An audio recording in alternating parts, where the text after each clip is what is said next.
Buenas noches, hermanos. Bendiciones, que el Señor les bendiga. Es un privilegio para mí esta noche poder acercarme a ustedes a través de esta plataforma digital y llegar a sus hogares esta noche para compartir un poco acerca de la palabra de Dios. Tengo el privilegio de estar con ustedes hoy y cuando me preguntaron que si quería hacerlo, yo dije, ¡ish! Esto es en serio. Esto es en serio. Y ahí vi la gracia de Dios y la voluntad de Dios, porque si hace unos años me hubieran preguntado, créame que la vanidad, el orgullo y la soberbia que habían en mí me hubieran jugado, hubieran tomado posesión de mí y probablemente yo hubiera dicho, obvio, ustedes me necesitan a mí. Pero ahora lo puedo ver con temor y temblor esta tarea. Así que bueno, aquí estamos. Y es un privilegio para mí el poder hacerlo. El tema que traemos hoy, vamos a hablar un poquito de Filipenses y creo que a lo largo de estas 4 semanas vamos a hablar del libro de Filipenses. Hoy yo tengo el privilegio de iniciarlo con el capítulo 1 y entonces vamos a ver todo el capítulo 1, vamos a ir leyéndolo un poquito y viendo lo que el Señor ha traído a mi corazón estos días y para que ustedes vean cómo el Señor es lindo, pero también tiene humor. El pastor me hizo la pregunta o me dio también la oportunidad de poder traer temas, ¿verdad? Para poder hablar este jueves y pues a mí no se me ocurrían. Bueno, y luego él dijo, bueno, que vamos a hablar de Filipenses. Yo dije, ok, perfecto. Y le pedí al Señor sabiduría. Y cuando le pedí al Señor sabiduría para poder entender lo que Él precisamente quería que hablara esta noche, él fue muy interesante en la forma en que lo hizo, porque me hizo pasar por un momento difícil en mi casa, que me hizo recordar sobre todas las pruebas y los procesos que pasé el año pasado. Y así como usted, probablemente 2020 fue un año duro y probablemente todavía usted al día de hoy está pasando cosas difíciles. Eh, para mí también lo fue. Y, y el Señor ha venido trabajando conmigo. Y esta palabra que Él me dio hoy me permitió revivir esos tiempos la semana pasada, de forma tal que hoy tuviera esos sentimientos muy frescos. Y entonces yo dije, bueno, ay Dios, gracias. Gracias por recordármelo. Pero es para la gloria y la honra de Él, así que hoy vamos a hablar un poquito de las tribulaciones y el propósito de ellas. Y creo que así como la palabra de Dios ha sido de bendición para mí, lo va a ser también para usted. Entonces, antes de comenzar, ¿qué tal si me acompañan orando?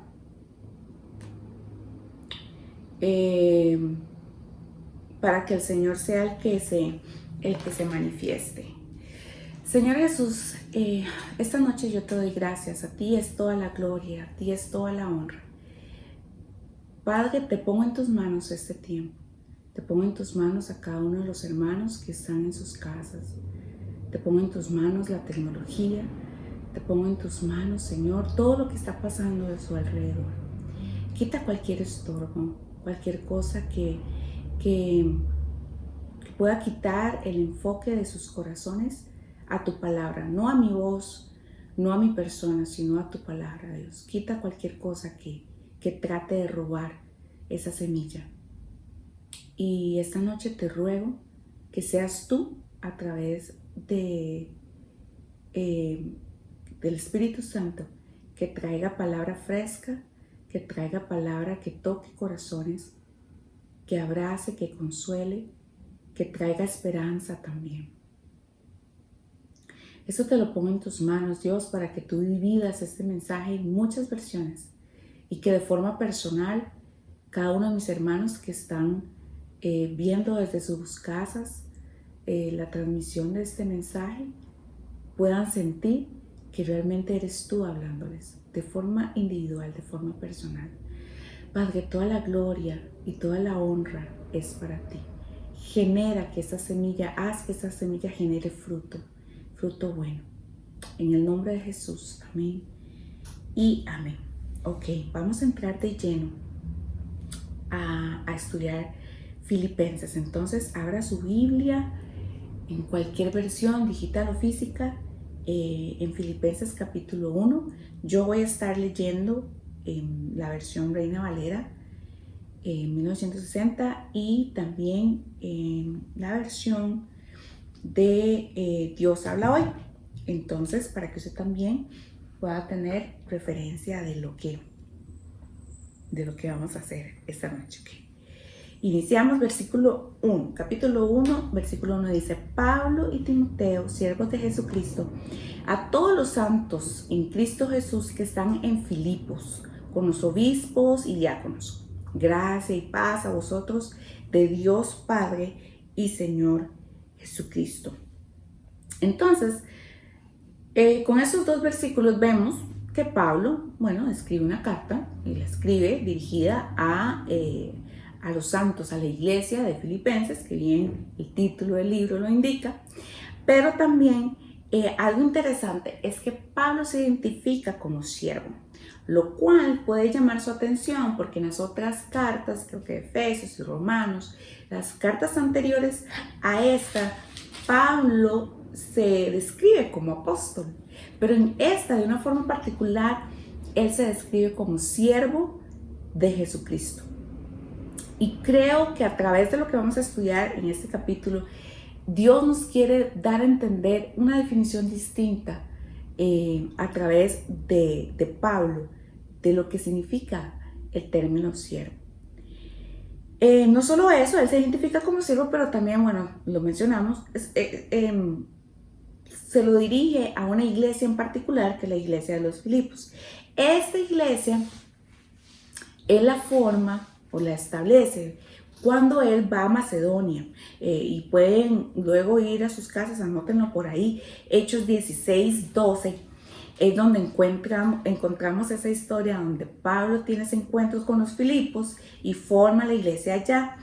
Pablo, si nos acordamos la historia, Pablo estaba con Silas y Timoteo andaba con ellos también.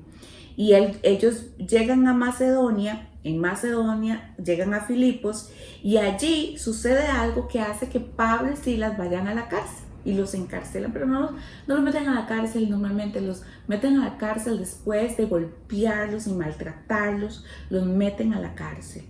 En esa cárcel, Dios obra un milagro y en esa cárcel, Pablo y Silas empiezan a adorar, empiezan a cantar himnos.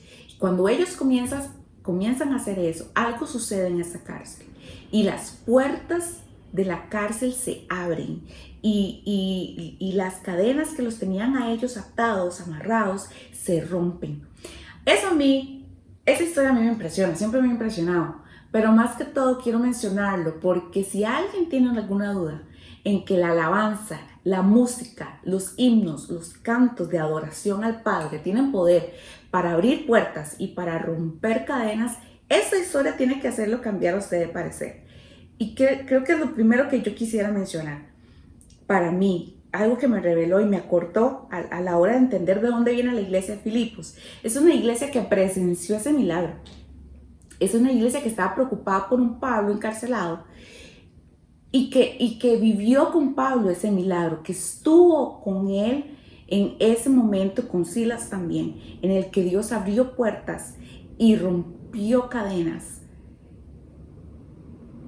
Gente, de verdad tenemos que pensar en el poder que tiene la alabanza, en el poder espiritual que tiene un canto a Dios, una verdadera adoración con música. Estoy hablando porque aquí ese milagro sucedió ahí.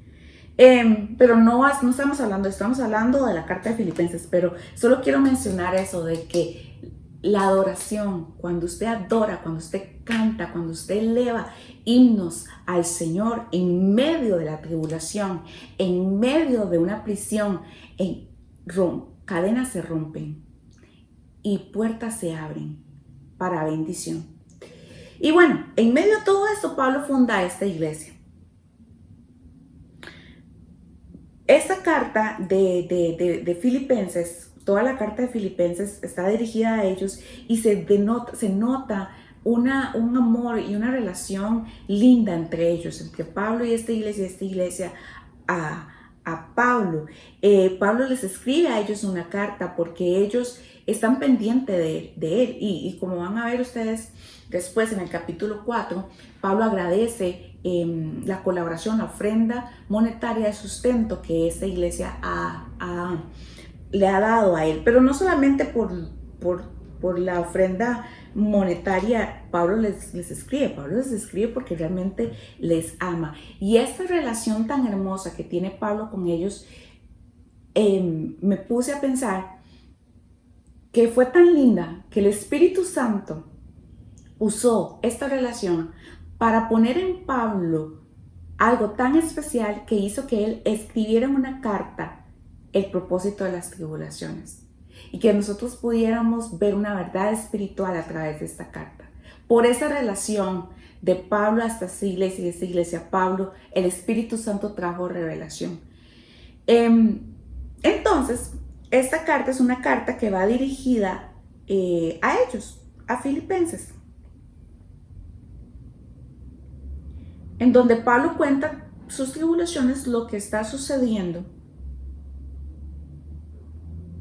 pero también nos puede inspirar a nosotros a entender por qué Dios permite la tribulación. Y es lo que vamos a tratar de hablar a través de esta carta. Vamos a ir al versículo 3. Dice: doy gracias a Dios cada vez que me acuerdo.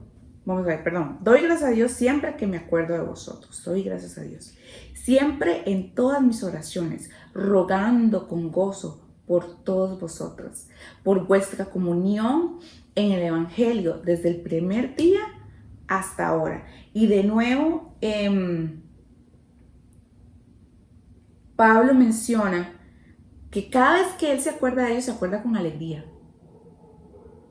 Eso es, para mí es digno de admirar. Que cada vez que usted se acuerde de una comunidad de fe, usted se puede acordar con alegría. Y no solamente de eso que se acuerda, sino que con ese mismo gozo ruega por cada uno de ellos. Porque sabe que son santos, que son personas escogidas con un gran interés por el Evangelio y un interés genuino. Son personas que están involucradas en el proceso de Pablo. Y eso a mí me hizo pensar de la importancia de lo que es tener personas que estén allí, involucradas en su proceso, en los momentos en que usted está pasando por una etapa, que esa etapa le haga sentirse a usted que está en una prisión, sin opciones. Póngase a pensar, sin opciones, sin derechos, solo, probablemente en una circunstancia que usted dice: ¿por qué me está pasando a mí? Esto es injusto. Y que cuando es momento de accionar, necesita apoyarse del aliento de alguien más, del apoyo de alguien más. Pablo tenía esto en esta iglesia, en este grupo de personas. ¿Lo tiene usted? ¿Tiene usted esa persona o un grupo de personas que cuando usted esté en medio de una prisión, que usted literalmente se sienta en una prisión, usted se sienta solo, se siente atribulado, se siente cargado, se siente abandonado, se siente que no tiene opciones? Usted tiene a alguien que esté pensando en usted y que esté preocupado por usted y esté velando por usted. Es tan importante. Y creo que por eso es una de las cosas tan importantes de tener una comunidad sana, una iglesia sana y una relación sana. No tener una iglesia por tenerla, sino realmente tener una relación sana de hermandad en donde usted pueda hacerse para atrás y saber que alguien más lo está sosteniendo. Y usted dejarse apoyar y sostener por ellos, porque Pablo lo hacía.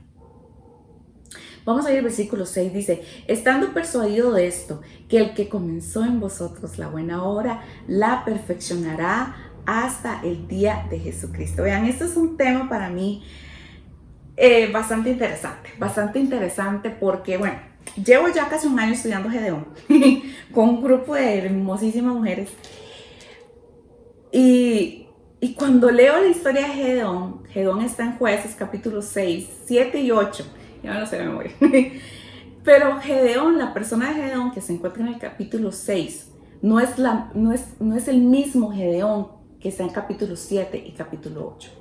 En el capítulo 6, si ustedes se van a Jueces, en el capítulo 6 de Jueces, se inicia una conversación de Gedeón con el ángel de Jehová, en donde Gedeón no solamente está en una situación que representa cobardía, que representa temor, que representa debilidad, sino que él mismo se llama a sí mismo así. Él está siendo atacado y no voy a ir a través de toda la historia para eso, mejor hagamos el estudio juntos, ustedes me avisan y lo hacemos. Pero él está siendo atacado por un pueblo enemigo, los madianitas, que los acosaban, que los trataban terriblemente por 7 largos años. Y esos 7 largos años de tribulación hicieron en él sentirse menos, débil, temeroso, cobarde, no capaz de. Entonces Dios tiene un encuentro con él en el capítulo 6 de Jueces y le manda a hacer algo a él y le dice que él es el que va a liberar al pueblo de Dios de toda esta tribulación, pero luego lo manda a él a derribar un ídolo que él tenía, que era Baal, y lo manda a derribar ese ídolo que él tenía, y aparte ese altar a Baal está en medio de gente muy cercana a él, que era su familia. Bueno, él lo hace y derriba el altar. En el capítulo 7 la gente se da cuenta de eso. La gente se da cuenta porque la gente es chismosa, entonces la gente habla y se dieron cuenta de eso.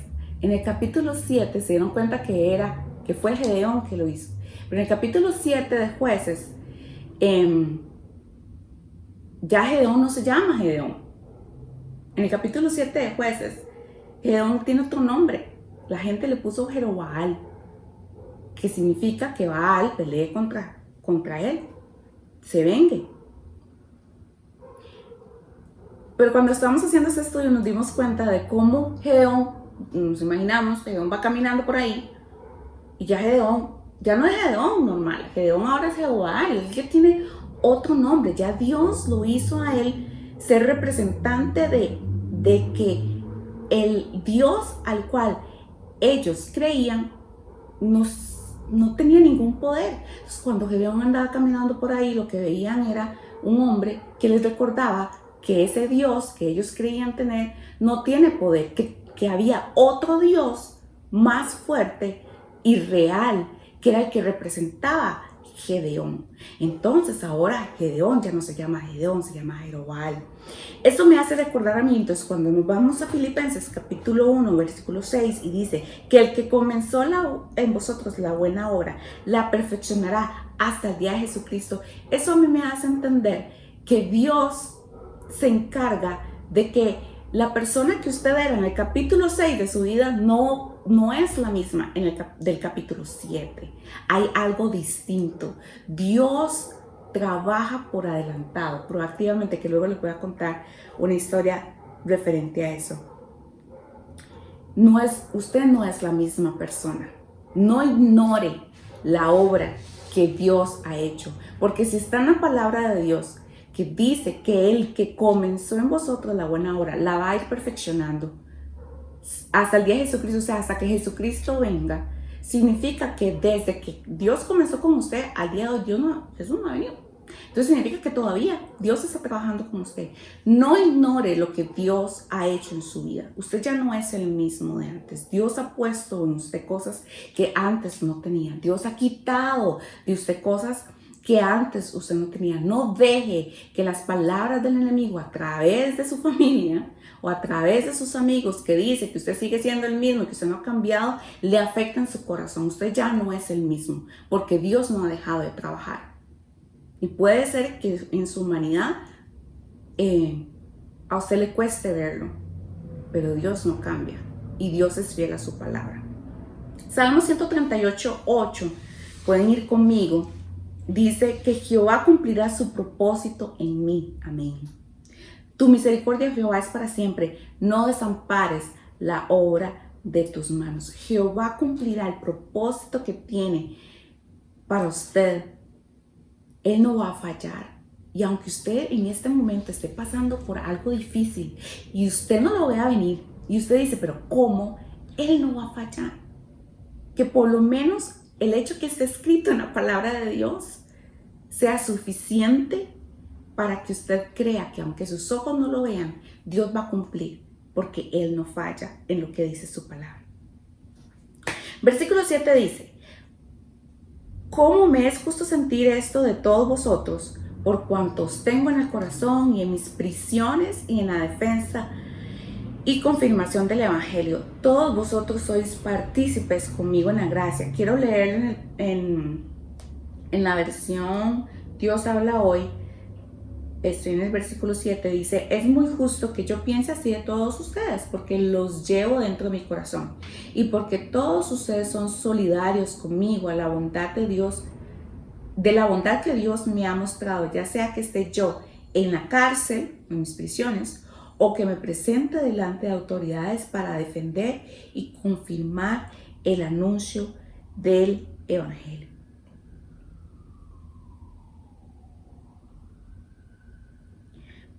Pablo habla de dos situaciones o dos circunstancias en las que él ha estado, en prisiones o en medio de una defensa.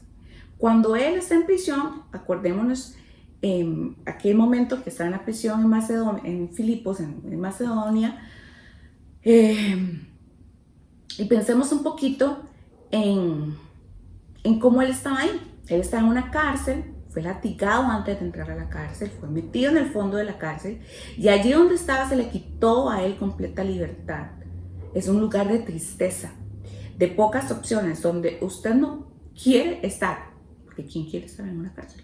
Donde usted no quiere estar. Es oscuro, cargado, queriendo hacer algo distinto, pero usted no lo logra. Así es estar en una cárcel, donde usted no tiene control de su propia vida, ni sus deseos, y lo que usted quiere hacer no lo puede hacer. Está esclavizado. Allí Pablo se encuentra la fortaleza que solo viene de Dios para hablar de él. Allí es usado por Dios y allí él es partícipe de un milagro en la prisión. ¿Se ha sentido usted así en una prisión en donde usted no tiene opciones? En donde se siente solo, en donde se siente triste, en donde lo que usted quiere hacer no lo puede hacer. Allí Dios lo usó a Pablo para hablar de Dios a todos los que estaban en esa cárcel. Y allí Dios hizo un milagro. Entonces me pregunto si el lugar de las prisiones es donde Dios hace milagros. Y nosotros puede ser que lo estamos pasando por alto. El lugar donde está usted, si usted está en este momento pasando por un proceso, por una prueba, por algo difícil, por una tribulación, algo que realmente usted le carga, piense por un momento, pause. ¿Será este lugar en donde el Señor va a hacer un milagro? ¿Será este lugar en donde Dios me puede usar a mí para hablarle a otros y ser útiles para el reino de los cielos? El lugar de prisión es un campo de entrenamiento. Porque yo estoy segura que en el momento que Pablo estaba en su prisión, cuando le tocaba hacer la defensa, él iba con todo. Uno empieza a leer Hechos 21, que hay Pablo defendiéndose. Pablo va con todo, y va con toda la sabiduría y la unción del Espíritu Santo ahí. El lugar de prisión donde usted está, el lugar de encierro donde usted está, el lugar de tribulación donde usted puede estar o estuvo en un año 2020 donde fue súper difícil, es un lugar de entrenamiento para lo que viene. Porque para Él eso es lo que hace el Señor. Eso es lo que Dios permite en esos momentos difíciles.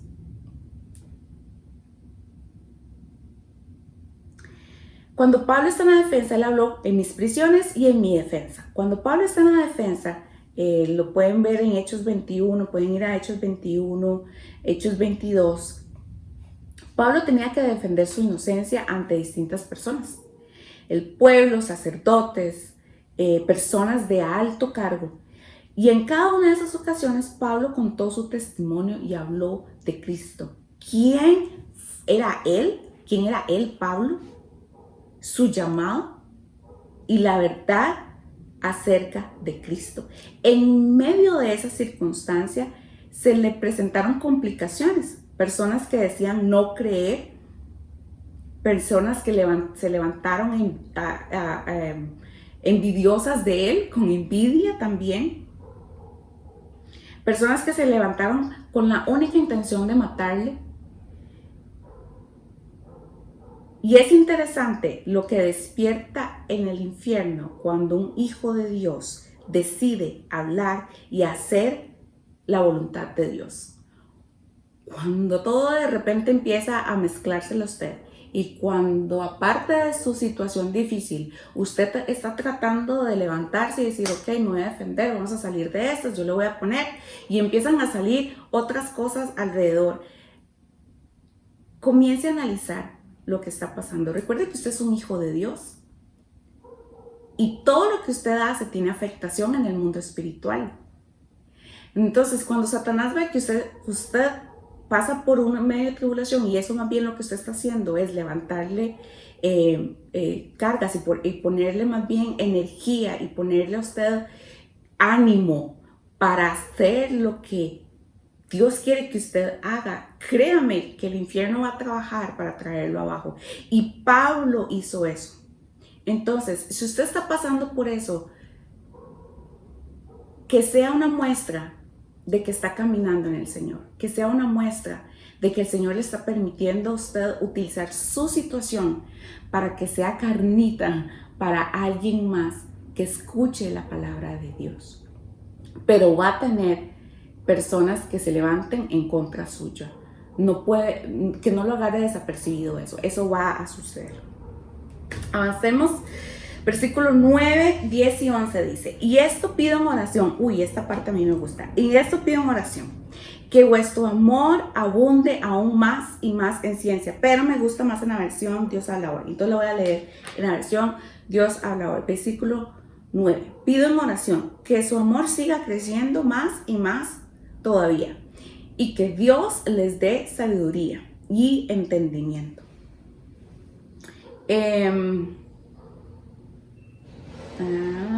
Versículo 10, para que sepan escoger siempre lo mejor. Así podrán vivir una vida limpia y avanzar sin tropiezos hasta el día que Cristo vuelva. Pues ustedes presentarán una abundante cosecha de buenas acciones, gracias a Jesucristo, para honra y gloria de Dios. Ok. Esta oración es poderosa. Esta oración de Pablo a mí me enseña cómo orar por los santos. Es una oración, es una oración poderosa y la vamos a desmenuzar un poquitito para que le saquemos jugo a esto. Pablo pide por los santos que aumenten el conocimiento del reino, que aumenten, vamos a decirlo despacio, que aumenten en el conocimiento del reino, que aumenten su conocimiento en lo espiritual. ¿Por qué? Para que puedan tener discernimiento y sepan escoger bien en la vida. ¿Y por qué es importante escoger bien la vida? Porque nuestro problema como hijos de Dios muchas veces no es el reconocer entre el bien y el mal. Muchas veces nuestro problema es reconocer o escoger entre lo correcto y lo casi correcto. Y Satanás, él es un artista en esto. Yo creo que este es como su máster, doctorado, pedigrí en el asunto. O sea, Satanás es el padre de mentiras. Sabemos que lo dice en Juan 8:44, dice: vosotros sois de vuestro padre el diablo, y los deseos de vuestro padre el diablo, vuestro padre queréis eso. Dice la segunda parte: el que ha sido homicida desde el principio y no ha permanecido en la verdad, porque no hay verdad en él. Cuando habla mentira, de lo suyo habla, porque es mentiroso y padre de mentiras. O sea, Satanás y la mentira, para él le brota. Esto es como normal en él. Entonces, desde el principio, desde el Génesis, Satanás comenzó a usar la verdad y a pintarla y maquillarla de forma de que aunque yo manipule la verdad, todavía parezca algo bueno.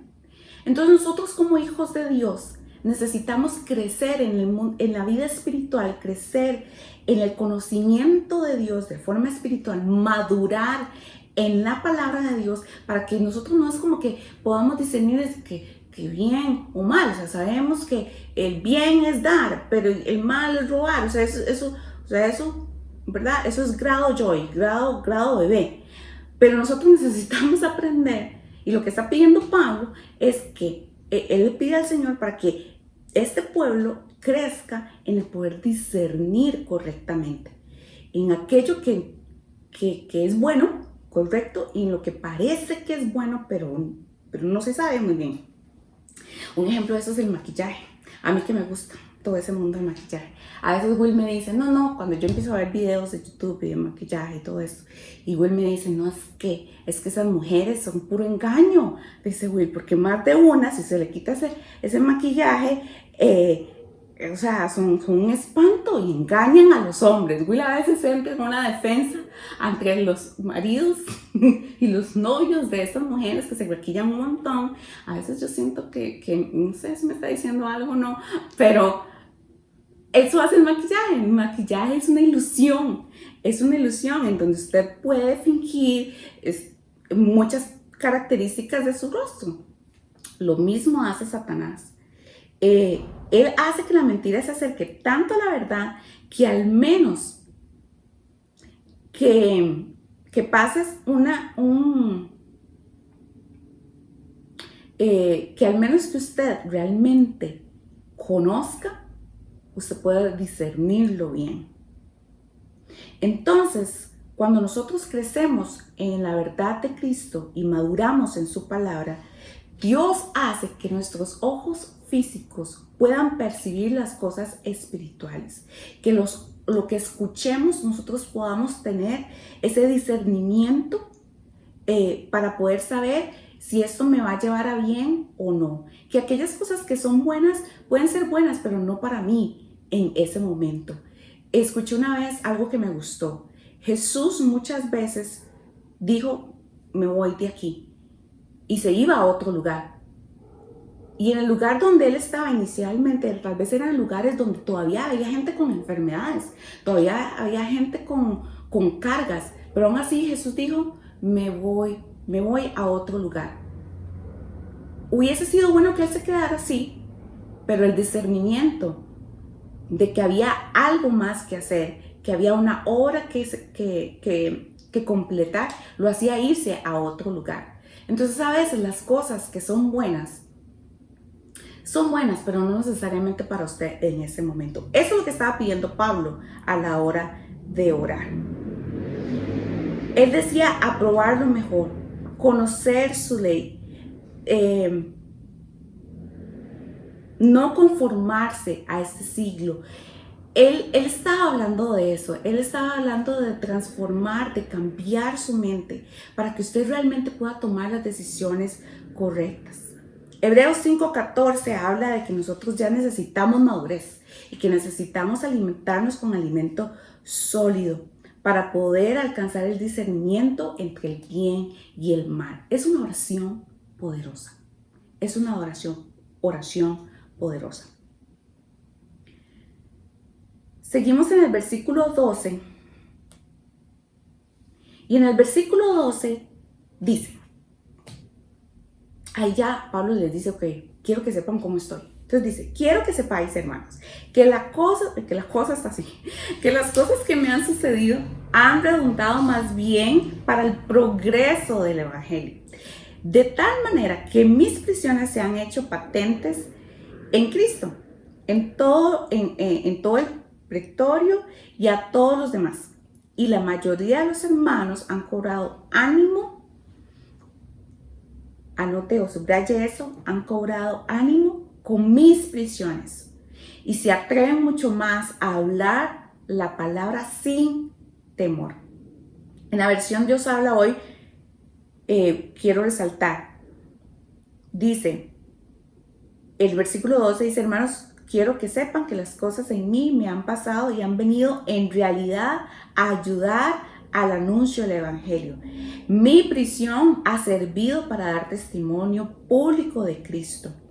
El versículo 14 dice, y al ver que estoy preso, la mayoría de los hermanos se han animado a anunciar el mensaje sin miedo y con más confianza.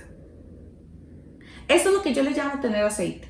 Yo he estado usando mucho ese término últimamente, el tener aceite. ¿Por qué? Porque Dios nos dice que nosotros somos luz, que somos luz para las otras personas. Y cuando yo veo una lámpara de esas viejas, antiguas, vintage que llaman, esas lámparas usan aceite para que funcionen. Si no tienen aceite, pues no funcionan, no iluminan, ¿verdad? No cumplen su función.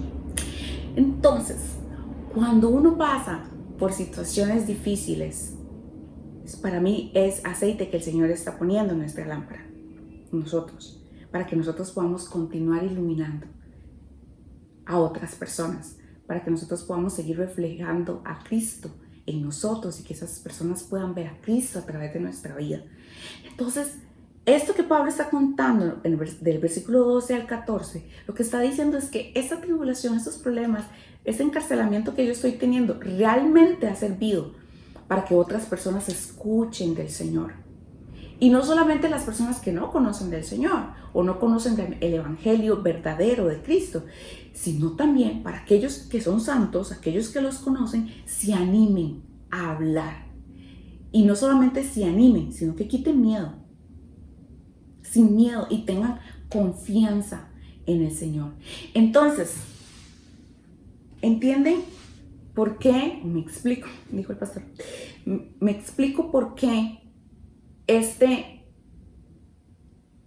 esta carta habla sobre el poder que tienen las tribulaciones, sobre el poder que hay en medio de una circunstancia difícil. Dios usa eso para que otros escuchen de Dios a través de su ejemplo, a través de lo que usted está pasando.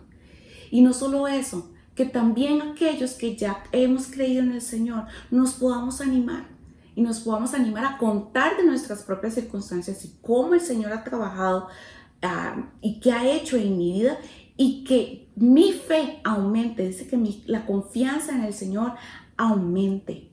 Ese es el propósito de nuestras pruebas. Ese es el propósito de la tribulación.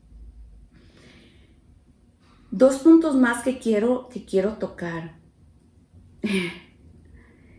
y creo que es importante. Del versículo 15 al versículo 18 dice que la gente está predicando y que está predicando a Cristo por envidia y contienda. Y cuando yo escuché eso, yo dije, ¿cómo alguien puede predicar a Cristo por envidia o contienda? Y entonces empecé a preguntar. Y hubo hermanos que me llenaron de sabiduría y lo pude complementar con lo que Dios puso en mi corazón. Cuando yo leí esto, yo dije, suave, hermano Pablo, o sea, usted está diciendo de que la gente sí está predicando, pero no solamente eso, que está predicando por envidia, pero que al final de cuentas está predicando a Cristo, entonces que está bien. Y yo dije, ¿cómo alguien puede predicar envidia? Entonces quiere decir que hay alguien que ha estado teniendo envidia de Pablo. Entonces yo dije, suave, pero a ver, alguien puede tener envidia de este señor que de repente era un perseguidor de la iglesia, que el Señor le cae la luz, queda ciego, el Señor hace un milagro, le devuelve la vista, y entonces él empieza un ministerio hacia los gentiles, que no solo eso, que pasa encarcelado y que cuando lo sacan de la cárcel es para defender el evangelio. Alguien puede tener envidia de eso y dice, usted lo está haciendo, yo también, yo voy a predicar a Cristo también. Alguien puede hacer esto. Y yo me puse a pensar, esto sucede en nuestra iglesia, esto sucede en nuestra vida también. Que muchas personas no predican, no sirven, no hacen la obra de Dios necesariamente por amor a Cristo, sino es por lo que están viendo en el otro hermano. Y eso es fuerte. Y eso es fuerte porque eso significa que algunos de nosotros, y me incluyo ahí, podemos estar haciendo las cosas por envidia. Y Pablo no solamente dice eso, dice que haciéndolo así, lo que le estaban trayendo a él es como conflictos, ¿verdad? Como le está trayendo mayor dificultad. Y yo dije, no, o sea, entonces gente que tiene envidia en nuestra comunidad de fe, no solamente tiene envidia de los hermanos, sino también le ponen oposición a los hermanos, haciendo la obra de ellos todavía más difícil. Y yo dije, no, espérese para ver cómo es que esto funciona, porque entonces quiere decir que hay personas en nuestra congregación que tal vez en su envidia hablan mal de otros hermanos y eso ocasiona dificultad para el hermano, que en su envidia puede que también sean estorbo para lo que el hermano quiere hacer y que tal vez el hermano trae ideas buenísimas, pero usted decide decir que no o complicarle la existencia para que pueda o no realizar su obra. Puede haber hermanos que escuchen que sus hijos quieren irse en obra misionera y ellos le ponen oposición. ¿De eso será que está hablando Pablo? Pueden haber hermanos que manipulen las decisiones para que se haga lo que ellos quieren hacer. Eso estaba sucediendo ahí. Y Pablo dijo, a pesar de todo eso, la palabra de Dios se seguía dando. Así que gloria a Dios. Pero eso me hace a mí a pensar que necesitamos reflexionar. Y necesitamos nosotros hacer unos pasitos para atrás y ver si nosotros somos de ese grupo que no está predicando, no está sirviendo por amor a Cristo, sino que está sirviendo para que el otro me vea que yo también puedo. Para no quedarme atrás. Y estoy siendo estorbo y complicando la tarea a aquel que lo está haciendo por amor.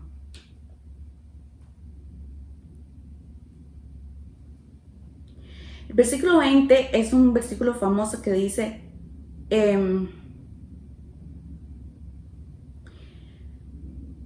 conforme a mi anhelo y esperanza de que en nada seré avergonzado, antes bien, con toda confianza, como siempre, ahora también seré magnificado Cristo en mi cuerpo, o por vida o por muerte. Y el 21 dice, porque para mí el vivir es Cristo y el morir es ganancia. Sigue leyendo y sigue explicando él por qué para él el vivir es Cristo y el morir es ganancia. Y para mí este es un nivel, no sé, 4, o sea, nivel experto, básico, intermedio, avanzado, de lo que es entender el ser siervo. Y Pablo lo está expresando en esta carta. Él dice que es mejor morir, que eso es beneficioso para él. En este momento Pablo le perdió miedo a la muerte, al 100%. Él estaba en la cárcel, él podía morir, puede ser que lo mataron después de eso, pero él ya le había perdido temor a la muerte. Él había entendido de que si él muere ya sale de todo esto y va a estar con el Señor. Entonces para él eso es mejor, pero que el vivir era Cristo, el vivir era para aquellos que quedaban ahí. que las tribulaciones que él estaba pasando era para que los otros escucharan de Dios y para que los que ya sabían de Dios se animaran y confiaran y hicieran también su obra. Entonces él ya había perdido el temor a la muerte. Si él había perdido temor a la muerte, eso significa que él había perdido temor a quienes podían ocasionarle la muerte. Si él había perdido temor a quienes podían ocasionar la muerte, él ya no tenía temor de hablar las cosas a esas personas, porque ¿qué era lo que podían hacerle? Matarlo. Al final de cuentas, para él eso era ganancia. Entonces, eso a mí me hace pensar y a reflexionar, y lo escuché también, imaginémonos qué tanto nosotros podríamos hacer si nosotros realmente creyéramos que el morir es ganancia. Si nosotros entendiéramos esa convicción que tenía Pablo. Porque significa que yo voy a hablar la verdad de Cristo y no me va a importar. No voy a tener temor del que dirán. Porque ¿qué es lo que puede hacer el hombre? Matarme. Me voy al cielo. Perfecto.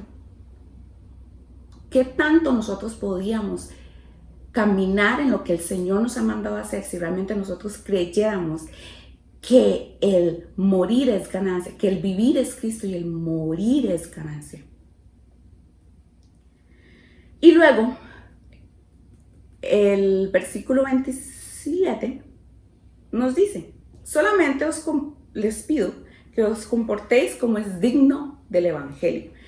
En Efesios 4:1 dice él que nosotros seamos humildes, que seamos mansos, que seamos unidos.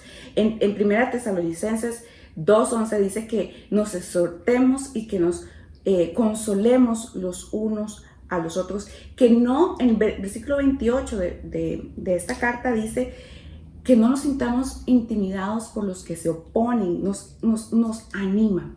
Y hace un bonito resumen de cómo debe ser nuestra actitud. Para finalizar, yo quisiera mencionarles o contarles que las tribulaciones que ustedes están viviendo o han vivido, el 2020 fue difícil, tienen un propósito. El 2020 para mí fue difícil. Tuve a mi hija antes de lo esperado. Dios me hizo estar en circunstancias que yo nunca había presenciado, con personas con ambientes distintos. Yo y mi bebé estuvo internada por un tiempo, tuve que aprender el lenguaje de hospital. Ella tuvo alergias, tuve que aprender sobre alergias. Nadie a mi alrededor sabía sobre el temas de alergias en bebés, en personas. Yo me sentía mal, me sentía débil y tras eso me sentía incapaz de la tarea que tenía al frente. Hasta que el Señor un día me dijo: ¿sabes, Esther? Yo no trabajo reactivamente, yo trabajo proactivamente. Entonces lo que te estoy permitiendo pasar, ya yo te preparé para eso, ya yo puse en ti lo que tú necesitas. Esta leve tribulación, esto por lo que estás pasando, es para otros. Es para que otros conozcan de ti, para que otros conozcan de Dios, del Dios al cual tú has creído.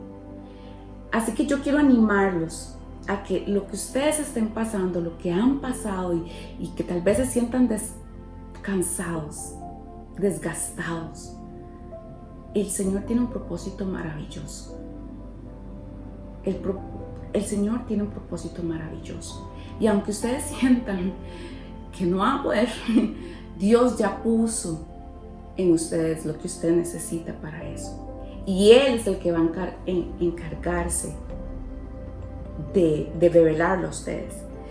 Los dejo con 1 Pedro 5:10. Dice: mas el Dios de toda gracia, que nos llamó a su gloria eterna en Jesucristo, después de que hayáis padecido un poco de tiempo, Él mismo os perfeccione, afirme, fortalezca y establezca. Él es el que va a darle ese descansar en usted. Y mientras usted pasa en eso, su experiencia, su aceite va a ser de bendición para aquellos que están alrededor suyo, para los lugares en el que el Señor lo está poniendo en medio de esa tormenta, en medio de esa tribulación. Que el Señor les bendiga. De verdad ha sido un placer. Quiero orar por ustedes para que la semilla que el Señor ha puesto germine y tenga fruto abundante. Señor Jesús, yo te doy gracias. A ti es toda la gloria y toda la honra, Padre. Padre, tienes en tus manos delante de ti, Señor, un pueblo que ha pasado por mucho, un 2020 difícil, pero es un pueblo que el 2021 no es el mismo, es un capítulo nuevo en sus vidas. Y tú, Señor, has seguido trabajando y has continuado la obra en ellos. Yo te pido, papá, que así como Pablo oró, que tú, Señor, ayudes a que ellos crezcan en el conocimiento del reino, para que puedan discernir entre lo correcto y lo que parece correcto, y que puedan tomar las mejores decisiones para ti. Usa sus vidas, hazles ver, Señor, el potencial que tiene la prueba que están pasando y lo que tú tienes para ellos. Bendíceles, núteles, levántales, Padre Celestial. En el nombre de Cristo Jesús, a ti sea toda la gloria y la honra. Amén y amén. Que el Señor les bendiga.